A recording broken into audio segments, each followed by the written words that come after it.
Expiry traders అందరికీ good news. ఎందుకంటే ఇప్పుడు మనందరికీ ట్రేడ్ చేయడానికి ఒక కొత్త ఎక్స్‌చేంజ్ ద్వారా ఒక కొత్త ఎక్స్‌పైరీ రాబోతోంది ఫ్రైడే రోజు. అది ఎంఎస్ఈ ఎక్స్‌చేంజ్ ద్వారా. ఎంఎస్ఈ అంటే metropolitan stock exchange of India. వీళ్ళ ద్వారా వీళ్ళ స్టార్ ఇండెక్స్ అయిన ఎస్ఎక్స్ 40 అనే ఇండెక్స్ ద్వారా వీళ్ళు మనకి కొత్త ఎక్స్‌పైరీని ఇంట్రొడ్యూస్ అనేది చేయబోతున్నారు. సో, ఈ ఎంఎస్ఈ ఇండెక్స్ ఏదైతే ఉందో ఇది ఇప్పట్లో వచ్చినది కాదు. ఆల్మోస్ట్ 2012, 2013 అప్పటి నుంచే మన మార్కెట్స్‌లో ఉంది. కానీ దాంట్లో లిక్విడిటీ లేక, ఎక్కువ మంది ట్రేడ్ చేయక అది వెనకబడిపోయింది. మరి అలాంటి ఎక్స్‌చేంజ్ అవ్వచ్చు, అలాంటి ఇండెక్స్ అవ్వచ్చు, ఇప్పుడు సడెన్‌గా పాపులర్ అవ్వడానికి రీజన్ ఏంటి అనంటే, మన జెరోదా బ్రదర్స్, మన జెరోదా కో ఫౌండర్స్ ఎవరైతే ఉన్నారో కామత్ బ్రదర్స్ వాళ్ళవ్వచ్చు, గ్రో ఏదైతే మన మేజర్ బ్రోకింగ్ క్యాపిటల్ హౌస్ ఉందో, మ్యూచువల్ ఫండ్ ప్లాట్‌ఫార్మ్ ఉందో, ఆ గ్రో యొక్క ప్రమోటర్స్ అవ్వచ్చు, ఇంకొక మేజర్ బ్రోకింగ్ హౌస్ అయిన షేర్ ఇండియా క్యాపిటల్ వాళ్ళు. వీళ్ళు ముగ్గురు కలిసి కలెక్టివ్‌గా 238 క్రోర్స్ ఇన్వెస్ట్ చేశారు ఈ ఎక్స్‌చేంజ్‌లో. సో, ఇలా వీళ్ళు ఇన్వెస్ట్ చేసిన వెంటనే ఇంతకు ముందర ఈ ఎస్ఎక్స్ 40 అనే ఇండెక్స్ ఏదైతే ఉందో ఇది థర్స్‌డే ఎక్స్‌పైరీ ఉండేది. కానీ ఇప్పుడు దాన్ని వాళ్ళు ఫ్రైడేకి షిఫ్ట్ అనేది చేశారు. సో, ఇప్పుడు మనకి బీఎస్‌సీతో పాటు ఇది ఫ్రైడే రోజు ఎక్స్‌చేంజ్ వస్తోంది కాబట్టి, ఈ ఎక్స్‌పైరీ వస్తోంది కాబట్టి దాన్ని ట్రేడర్స్ ఎలా తీసుకోవాలి? అసలు బేసిక్‌గా ఈ ఎంఎస్‌సిఐ ఎక్స్‌చేంజ్ ఏంటి? దీంట్లో లిక్విడిటీ ఉంటుందా? దీంట్లో మనం ట్రేడ్ చేయొచ్చా? లాట్ సైజెస్ ఏంటి? మార్జిన్ రిక్వైర్మెంట్స్ ఏంటి? మనకి బెటరా కాదా? దీని మీద సెబీ టేక్ ఏంటి? ఇంతకు ముందర సెబీ వాళ్ళు ప్రతిరోజు ఎక్స్‌పైరీ ఉండడం వల్ల రీటైలర్స్ డబ్బులు పోగొట్టుకుంటున్నారని అన్నారు కదా! మరి ఇప్పుడు ఇలా ఇంకొక ఎక్స్‌చేంజ్ రావడం వల్ల సెబీ ఎలా చూస్తోంది దీన్ని? ఇలా అన్నిటి గురించి ఇన్ డీటెయిల్‌గా వీడియోలో డిస్కస్ చేసుకుందాము. నా పేరు నిహాల్. మీరు చూస్తున్న మార్కెట్ ఫీడ్. ఇంక మొదలు పెడదామా? సో, ఫస్ట్ అసలు ఈ ఎంఎస్ఈ లేదా metropolitan stock exchange of India ఎప్పటినుంచి మన కంట్రీలో ఉంది? ఎప్పటినుంచి ఇది రన్నింగ్‌లో ఉంది? సెబీ గైడ్‌లైన్స్‌లో ఎప్పటినుంచి ఉంది? దీని బేసిక్‌గా ఇన్సెప్షన్ ఎప్పుడైంది అని మనం చూసుకుంటే అరౌండ్ 2008లోనే ఉంది. 2008 గానే దీన్ని ఒక ఎక్స్‌చేంజ్‌గా సెబీ అనేది గుర్తించింది. అండ్ అప్పటినుంచి ఈ ఎక్స్‌చేంజ్ అనేది ఉంది. అండ్ తర్వాత 2012, 13 నేను మీకు ఇందాక వీడియో స్టార్టింగ్‌లో చెప్పినట్టే అప్పటినుంచి వీటిల్లో డెరివేటివ్ కాంట్రాక్ట్స్ లేదా డెరివేటివ్ ట్రేడింగ్స్‌ని కూడా ఇంట్రొడ్యూసింగ్ అనేది చేశారు. అండ్ అప్పటినుంచి దీంట్లో మేజర్‌గా ఎక్కువ వాల్యూమ్స్ లేకపోవడం వల్ల, లేదా ఎక్కువ లిక్విడిటీ లేకపోవడం వల్ల, ఎవ్వరు ఇన్వెస్టర్స్ లేదా ట్రేడర్స్ దాంట్లో ఇన్వెస్ట్‌మెంట్ ఇంట్రెస్ట్ చూపించకపోవడం వల్ల ఇది ఎక్కువ ఫంక్షనల్‌గా ఉండేది కాదు. అండ్ అలా వెనకబడిపోయింది. అండ్ ఇప్పుడు సడెన్‌గా మనకి సెబీ ఎప్పుడైతే మీకు ఎవ్రీడే ఎక్స్‌పైరీస్ వల్ల ఇప్పుడు మన ఎన్ఎస్‌సి మీ అందరికీ తెలిసిందే. మండే రోజు మిడ్ క్యాప్ అని, ట్యూస్‌డే రోజు ఫిన్ నిఫ్టీ, వెడ్నెస్‌డే రోజు బ్యాంక్ నిఫ్టీ, థర్స్‌డే రోజు మనకి నిఫ్టీ, అలా ఫ్రైడే రోజు సెన్సెక్స్ ఎక్స్‌పైరీ, ఇలా ఎవ్రీడే ఒక్కొక్క ఎక్స్‌పైరీ ఉండడం వల్ల ఇన్వెస్టర్స్ చాలా నష్టపోతున్నారు అని చెప్పి సెబీ అబ్జర్వ్ చేసి ప్రతి వీక్‌కి ఓన్లీ ఒకటే అంటే ఒక ఎక్స్‌చేంజ్ నుంచి ఒక వీక్‌లో ఒకటే ఎక్స్‌పైరీ ఉండాలి. అది మీ స్టార్ ఇండెక్స్‌తో అని చెప్పేసరికి మనకి ఫిన్ నిఫ్టీ అవ్వచ్చు ఇవన్నిటివి కూడా వీక్లీ ఎక్స్‌పైరీస్ పోవడం మనం రీసెంట్‌గా గమనించాము. కానీ ఇప్పుడు మీరు ఒక్కసారి ఆలోచించండి. మనకి జెరోదా అవ్వచ్చు, గ్రో అవ్వచ్చు, లేదా ఇంకేదైనా కంపెనీ అవ్వచ్చు. ఎవరైతే ఈ బ్రోకింగ్ ఇండస్ట్రీ ఉంటుందో, బ్రోకింగ్ కంపెనీస్ ఉంటాయో వీళ్ళు ఆలోచిస్తూ ఉంటారు గదా!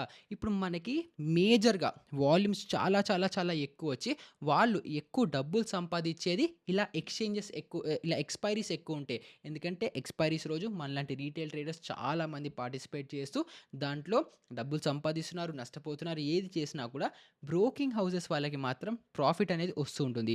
సో, ఇప్పుడు ఏమైందంటే మనకి ఎప్పుడైతే ఈ వన్ ఎక్స్‌చేంజ్, వన్ ఎక్స్‌పైరీ అని చెప్పి రూల్ ఎప్పటినుంచైతే వచ్చిందో లాస్ట్ డిసెంబర్‌లో జస్ట్ జెరోదా ఒక్క దాంట్లోనే 50-60% వాల్యూమ్స్ అనేవి డిక్లైన్ అయ్యాయి. సో, 50-60% వాల్యూమ్స్ డిక్లైన్ అయ్యాయి అనుకుంటే వాళ్ళ రెవెన్యూ గూడా 50-60% ఆటోమేటిక్‌గా హిట్ అయినట్టే గదా! సో, ఇప్పుడు జెరోదా ఒక్కటే కాదు. మన గ్రో అవ్వచ్చు. ఇంకా అందరివి గూడా హిట్ అవుతుంది కాబట్టి వీళ్ళందరూ ఆలోచించి ఏం చేశారంటే ఓకే. సెబీ ఏం జెప్పింది? One expiry for one exchange అన్నారు. సో, వై నాట్ మనమందరం కలిసి ఇంకొన్ని మల్టిపుల్ ఎక్స్‌చేంజెస్‌నే సృష్టించుకుందాము అని అనుకున్నారేమో. సో, అలాంటప్పుడు మన జెరోదా వాళ్ళవ్వచ్చు, గ్రో ప్రమోటర్స్ అవ్వచ్చు, షేర్ ఇండియా క్యాపిటల్ వాళ్ళవ్వచ్చు, వీళ్ళందరూ కలెక్టివ్‌గా 238 క్రోర్ రూపీస్ ఇన్వెస్ట్‌మెంట్స్ చేశారు ఈ ఎంఎస్‌సి ఎక్స్‌చేంజ్‌లో. అండ్ తర్వాత ఇంతకు ముందర థర్స్‌డే రోజు ఉండేది వీళ్ళ స్టార్ ఇండెక్స్ ఎస్ఎక్స్ 40 అని ఏదైతే మనము ఇప్పుడు ఇండెక్స్ గురించి మాట్లాడుకుంటున్నామో, ఇప్పుడు మనకి ఎన్ఎస్‌సిలో నిఫ్టీ 50 ఏదైతే ఇండెక్స్ ఉందో, ఇదే విధంగా మన ఈ ఎంఎస్‌సి దాంట్లో ఎస్ఎక్స్ 40 ఇండెక్స్ ఉండేది. మన దాంట్లో 50 స్టాక్స్ ఉంటాయి గదా! వాళ్ళ దాంట్లో అలా టాప్ 40 మార్కెట్ క్యాపిటలైజేషన్ సేమ్ నిఫ్టీలో ఎలా అయితే ఉంటుందో, అదే విధంగా ఫ్రీ ఫ్లోట్ మార్కెట్ క్యాపిటలైజేషన్ అకార్డింగ్‌గా దీంట్లో 40 స్టాక్స్ అనేవి ఉంటాయి. అండ్ అది వాళ్ళ స్టార్ ఇండెక్స్. సో, దాని ఎక్స్‌పైరీ ఇంతకు ముందర గూడా థర్స్‌డే ఉండేది.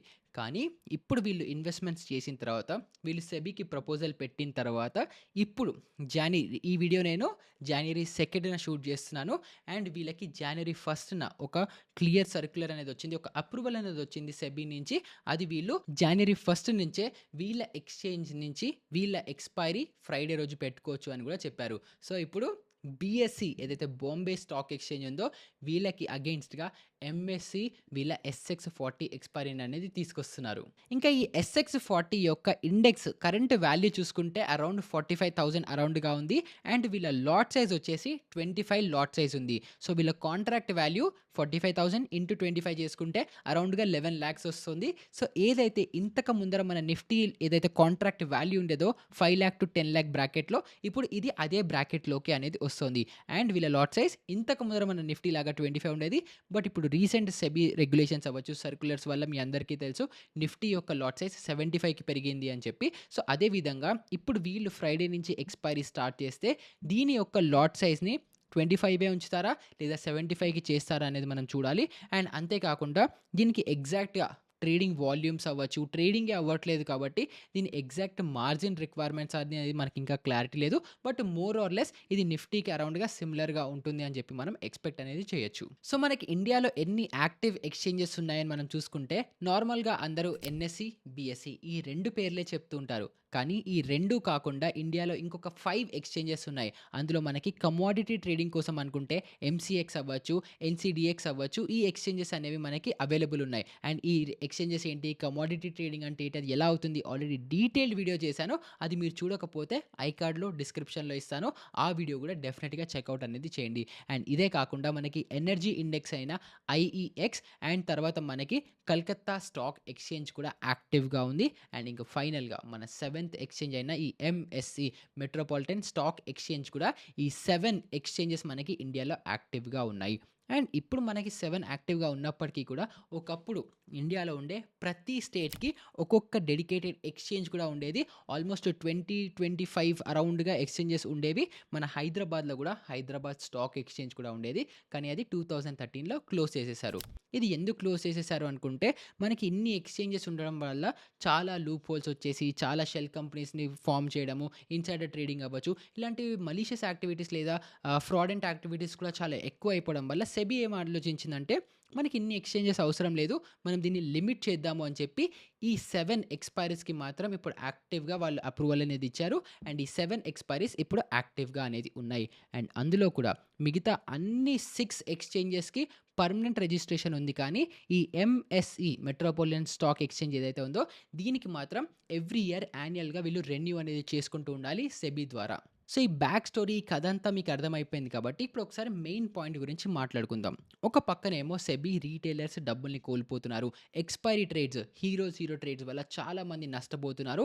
అండ్ మన రీటైలర్స్ నష్టపోతుంటే ఆపోజిట్ సైడ్‌లో జేమ్స్ స్ట్రీట్ అనే ఒక కంపెనీ వాళ్ళు ఎక్కడో ఫారెన్‌లో కూర్చొని మన డబ్బులు మనం లూజ్ చేస్తుంటే ఈ డబ్బులన్నీ వాళ్ళకి ట్రాన్స్‌ఫర్ అయ్యి ఇండియాలోంచి డబ్బులన్నీ బయటికి వెళ్ళిపోతున్నాయని ఆ కన్సర్న్‌ని చూపించి రీటైలర్స్‌ని కాపాడుతూ ఇంకా ఇంపార్టెంట్‌గా మన ఇండియన్ డబ్బులు ఇండియాలోనే ఉండాలి. బయట ఏ కంట్రీకి వెళ్ళకూడదు అని చెప్పి వన్ ఎక్స్‌చేంజ్, వన్ ఎక్స్‌పైరీ అనే రూల్‌ని తీసుకొచ్చారు. కానీ వీళ్ళు ఎవరైతే క్యాపిటలిస్ట్స్ ఉంటారో, ఎవరైతే ఈ బిజినెస్ మ్యాన్ ఉంటారో వాళ్ళు లూప్ హోల్స్‌ని ఫైండ్ ఔట్ చేసుకొని ఒక్క ఎక్స్‌చేంజ్‌కి ఒక్క ఎక్స్‌పైరీ అంటున్నారు కాబట్టి మేము మల్టిపుల్ ఎక్స్‌చేంజెస్‌ని, మల్టిపుల్ ఎక్స్‌పైరీస్‌ని తీసుకొస్తాము అని చెప్పి ఈ ఎంఎస్‌ఈ అనే స్టాక్ ఎక్స్‌చేంజ్‌లో ఇన్వెస్ట్‌మెంట్స్ అనేవి చేశారు.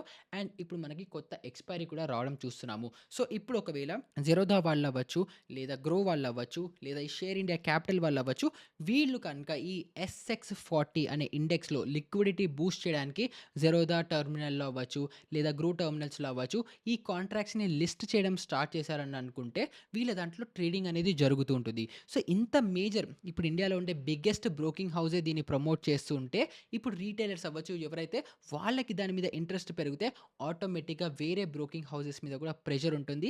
ఆ ఎక్స్‌చేంజెస్ లేదా ఆ కాంట్రాక్ట్స్‌ని వాళ్ళ బ్రోకింగ్ హౌస్‌లో ప్రొవైడ్ చేయడానికి. సో, అలా చేసినప్పుడు ఆటోమేటిక్‌గా ఇప్పుడు మనకి నిఫ్టీ అవ్వచ్చు, లేదా సెన్సెక్స్ అవ్వచ్చు, బ్యాంక్ నిఫ్టీ అవ్వచ్చు ఎలా అయితే పాపులర్ అయ్యాయో ఉన్నాయో, అదే విధంగా ఈ ఎస్ఎక్స్-40 కూడా పాపులర్ అయ్యే అవకాశాలు చాలా ఉన్నాయి. సో, ఒకవైపేమో సెబీ రిటైలర్స్‌ని కాపాడాలి. మన డబ్బులు ఇండియా నుంచి బయటికి పోకూడదు. ఎందుకు అంటే ఇది జీరో సమ్ గేమ్. మన డబ్బులు నష్టపోతున్నామంటే ఇంకొకళ్ళ దగ్గరికి డబ్బులు వెళ్తున్నాయి. సో, మన డబ్బులు ఇండియాలోంచి వెళ్ళిపోయి యూఎస్ అవ్వచ్చు, ఇంకేదైనా కంట్రీస్‌కి మనీ ట్రాన్స్‌ఫర్ అనేది అవుతుంది. అండ్ ఇది అవ్వకుండా ఉండాలనంటే మనం ట్రేడర్స్ అవేర్‌నెస్‌ని పెంచుకోవాలి. మనం నాలెడ్జ్ గెయిన్ చేసుకోవాలి. సిస్టమ్స్‌ని ఫాలో అవుతూ ట్రేడ్ చేయాలి. సో, ఇలా మల్టిపుల్ థింగ్స్‌లో సెబీ ట్రై చేస్తోంది రీటైలర్స్‌ని కంట్రోల్ చేయడానికి.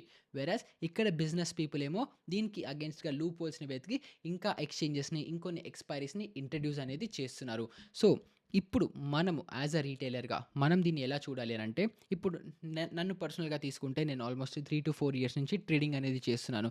సో, మధ్యలో నేను ఫస్ట్ ట్రేడింగ్ స్టార్ట్ చేసిన 1 ఇయర్‌లోనే మనకి ఈ లెవరేజ్ అనేది ఉండేది. ఆ లెవరేజ్ తీసేశారు. తర్వాత కాంట్రాక్ట్ వాల్యూమ్స్ కాంట్రాక్ట్ వాల్యూ ఏదైతే మినిమమ్ రిక్వైర్మెంట్ క్యాపిటల్ ఉంటుందో దాన్ని పెంచడం జరిగింది.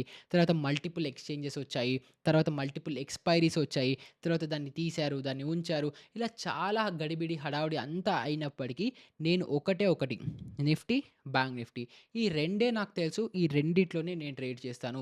వేరే ఇంకా ఏదొచ్చినా దాంట్లో కాలు పెట్టను, వేలు పెట్టను అని చెప్పి నా రూల్స్ అవ్వచ్చు, నా డిసిప్లిన్ అవ్వచ్చు, నా మనీ మేనేజ్‌మెంట్‌తో నేను ఫాలో అవ్వడం వల్ల మార్కెట్‌లో ఇన్ని స్ట్రక్చరల్ చేంజెస్ వచ్చాయి. ఎన్ని చేంజెస్ వస్తున్నాయి. ఆల్మోస్ట్ ఎవ్రీ మంత్ ఏదో ఒకటి మార్కెట్‌లో వస్తున్నప్పటికీ నేనిక్కడ నుంచొని నా క్యాపిటల్‌ని ప్రిజర్వ్ చేసుకుంటూ, నేను ట్రేడ్ చేసుకుంటూ ఇప్పుడు ఇంకా మీ ముందర కూర్చొని ఈ వీడియోస్ చేయడానికి రీజన్ ఏంటి అనంటే డిసిప్లిన్, సెల్ఫ్ కంట్రోల్. సో, ఈ మన క్యాపిటలిస్ట్ అవ్వచ్చు, బిజినెస్ వాళ్ళు అవ్వచ్చు, మనకి డబ్బా ట్రేడింగ్ అని, క్రిప్టో అని, ఫారెక్స్ అని, కమోడిటీ అవ్వచ్చు. Commodity still better. కమోడిటీ అవ్వచ్చు. మనకి ఈ నార్మల్ ఈక్విటీ డెరివేటివ్స్ అవ్వచ్చు.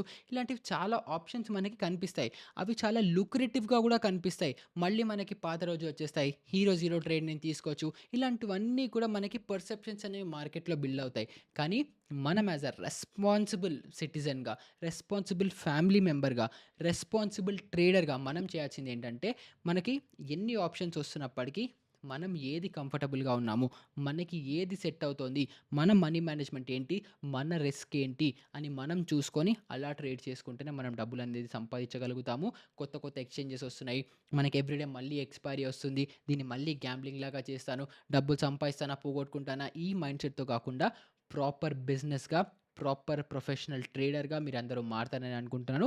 సో, ఈ వీడియో రిలేటెడ్ మీకింకా ఎలాంటి డౌట్స్ ఉన్నా గూడా కింద కామెంట్స్‌లో అడగండి.